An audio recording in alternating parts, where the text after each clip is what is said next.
Hello everyone and welcome to AceOSCE's video for today. Thanks for joining me, Alicia. And today we'll be going through a case of pharmacy management, and I'll be showing you a step-by-step way of how and why we can solve a pharmacy management based OSCE case for your PEBC OSCEs. Now, these such of cases are hard to solve unless you have enough practice, because they don't have any one clear-cut answer. They may have multiple correct answers, but as long as you keep the patient's health in mind and as your first priority, you should be fine. In this video, guys, we'll see how to solve a pharmacy management case for your PEBC OSCEs, and just to remind you that these cases don't have any one clear-cut answer, so there may be multiple correct answers.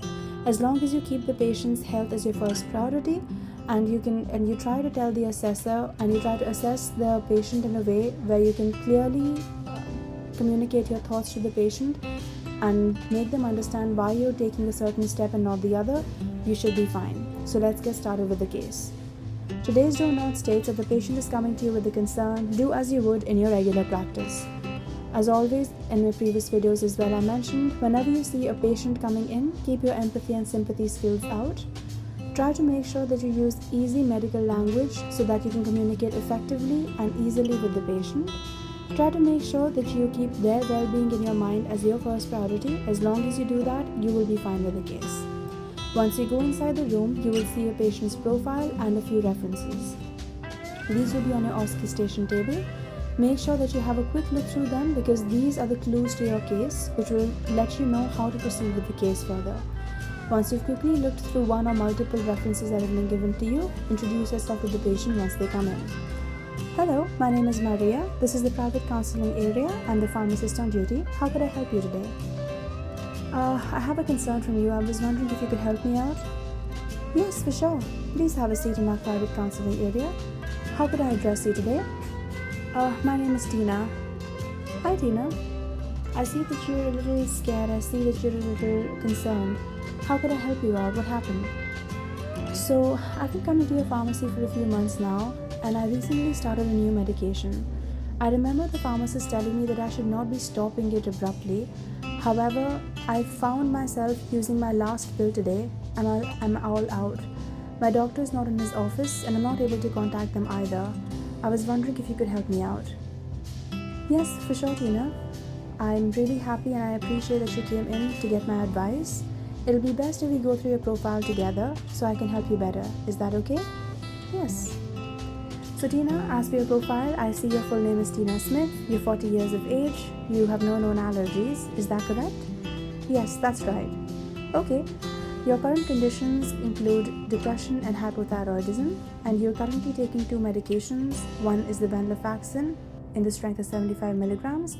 You've been taking it for the last 3 months on a daily basis, and your thyroid medication in the strength of 100 micrograms for the last 1 year. Does that sound about right? Yeah, that does. Is there anything I should add to it? No, there's nothing else. Okay, so I assume it's the venlafaxine you're talking about, because that's the one medication that you should not be stopping abruptly as per my knowledge. Is that right? Yes, I've been taking it for the past 3 months religiously, and I don't know how I messed up. I'm usually really good with these medications. Okay, that's okay. We're all human, you know. But I appreciate you coming in. Do you want to give me a few minutes so I can look at my resources and I could help you better? For sure. So guys, before you go in and look at your references, take permission from the patient so that they know that you're looking through your reference and not ignoring them. All the references on your table are given to you for a reason. Now, most of us know that Effexor is the medication that you should not discontinue abruptly.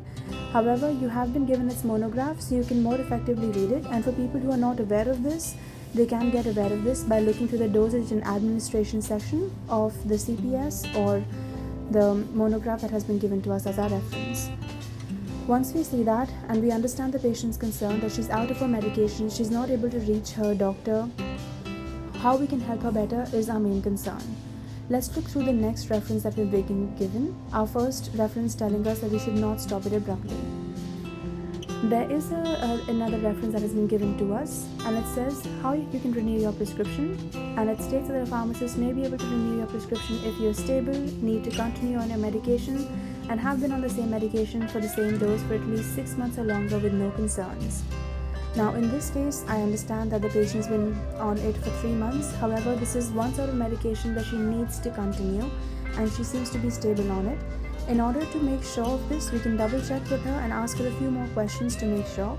Even if you don't want to extend the whole prescription or renew the whole prescription, we can always give her a few tablets until she can see a walk-in clinic or reach her doctor. This is one solution of this case.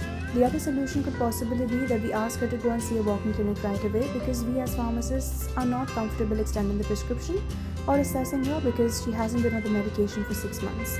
So this is another case. As long as you communicate this effectively to the patient and give her an alternative, you don't just let her be without medication, that is okay. You can choose either or. There may be other options and better options to deal with this case as well.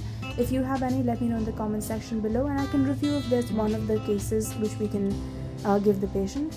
But our main concern is to continue the therapy and make sure she's okay. Thanks for waiting there, Tina. So as per my resource, you are correct. The venlafaxine is a medication that should not be stopped abruptly. If stopped, it can cause withdrawal symptoms, and we don't want that to happen to you. It's a good thing that you've taken your dose for today, and the dose for tomorrow is what you're concerned about. Do you know when your doctor's going to return back? He said about a week. I think I can get a new prescription by then. Okay. Are you comfortable seeing a walk-in clinic by any chance? My resource says that it's best if I, as a pharmacist, extend your prescription if you've been stable on the medication for 6 months or longer. So I would really like it if you're able to see a walk-in clinic. Well, if you could extend it for me even for a few days, that would be great. Seeing a walk-in clinic has always been a hassle for me, and as you know, they take long wait times, and I'm already really stressed about the situation. I'd really appreciate if you could help me out. Okay, Tina, in your case, I do understand that this medication not being given to you at the right time, and if you skip doses of it, it can exacerbate the anxiety and the stress you're already feeling, which I don't want you to feel as a pharmacist. I know I can renew your prescription, and instead of renewing your prescription for an entire month, I'll just tide you over for a few pills until you can see your doctor, get reassessed, and perhaps get a new prescription from him. Does that sound like a good plan to you? Yes, that does. I really do appreciate it. Perfect. No problems, Tina. So your doctor is going to be back in about 7 days, you said. So I'll give you pills for another 7 days. I'll document that on your profile as well. And I'd appreciate if you keep on track of your medication so that you don't run into this situation again. Maybe just keep in mind to call us or call the pharmacy or the doctor's office when you have about 5 pills left. That way it's easier for us to contact your doctor for refills, or you have some time before you have to go into the doctor's office to get a new prescription, so you don't run into the situation again. Thank you, I do appreciate it. Have a good day for yourself, and call me if you have any questions. Guys, again, like I said, there's different ways to approach this case. As long as you make sure that there's continuity of care that has been given to the patient, there is a solution that has been given to the patient, and you discuss it effectively with the patient and help her out with her situation, you should be good. If there's any other questions you want to ask me, feel free to ask me. I am opening up my slots for PEBC, EE and mini mock tests, and one-on-one case practice for OSCE slots are open as well. So let me know if you want to practice with us, and let's keep the revision going.